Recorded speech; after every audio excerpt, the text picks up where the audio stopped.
So today we're going to be analyzing a quick piece of ransomware. I'm a little hesitant to call it even ransomware, but it does fit the characteristics, so that's what we're going to classify it as. Before we do, if you all have any questions about malware analysis or any malware you've come across, hit us up at ringzerolabs.com and we can answer any questions. But today we're going to be looking at this Choda ransomware. And to begin with, go ahead and throw it in PE Studio, get a quick look at it. And it does look like it is packed with Impress, so we can go ahead and show you how to manually unpack that. And you can just throw it in a debugger.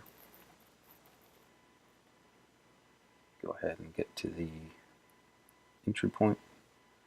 Here we are. We see that it uses push AD, which is going to push all the registers to the stack. So we're going to advance only one step with F7. There we are. And now we're going to place a hardware breakpoint on ESP.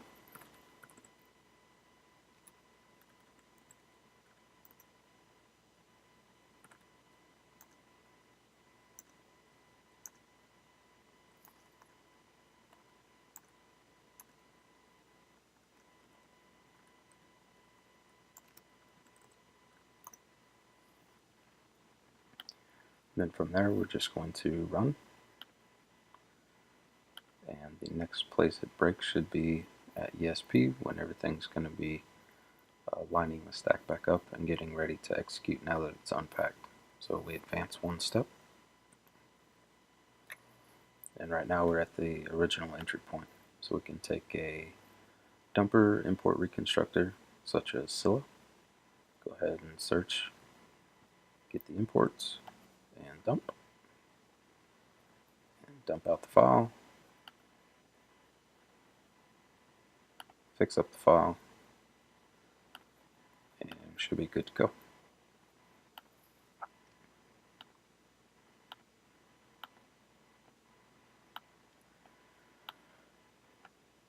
So now we throw the dumped out version into PE Studio.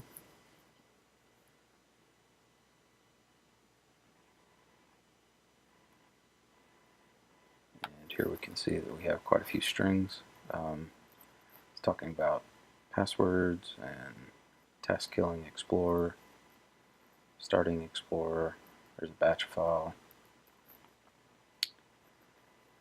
Yeah, so that's about it. Essentially, what this does, there's no need to disassemble this with IDE or anything. If we run it real quick, we can see what it does.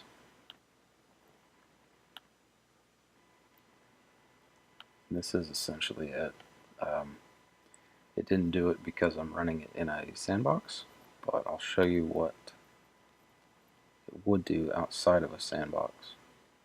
If we explore the contents,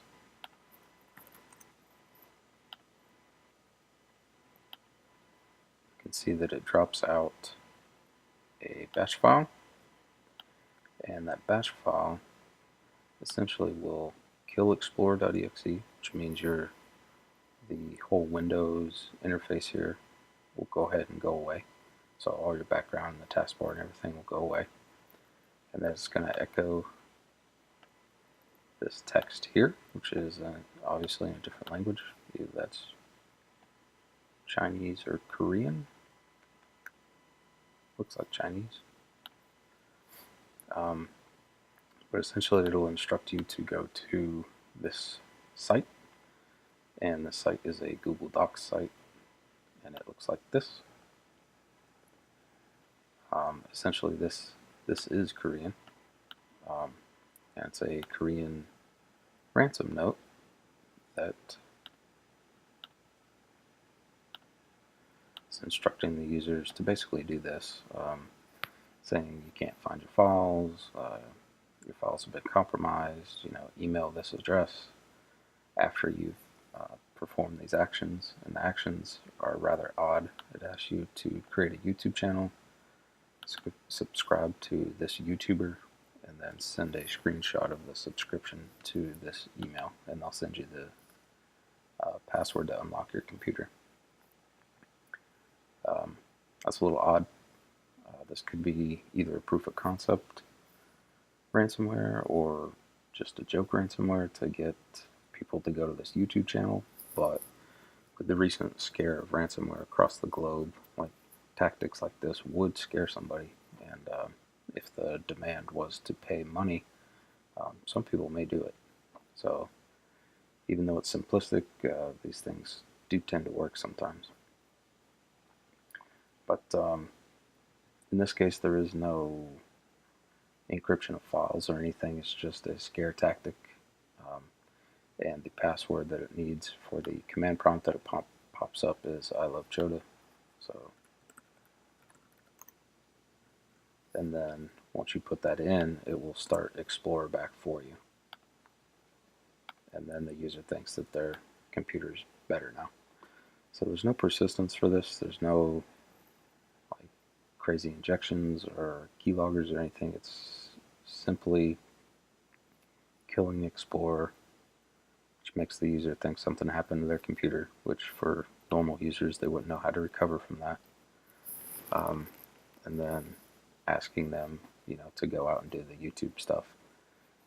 So it's a little weird, but it is an interesting, I guess, example of the different levels of ransomware that you can get out there. And since this is denying access to the user's computer, it does technically classify as ransomware. But if y'all have any questions on this piece of malware or any other malware that you've come in contact with, go ahead and hit us up at ringzerolabs.com, and we'd be happy to answer any questions.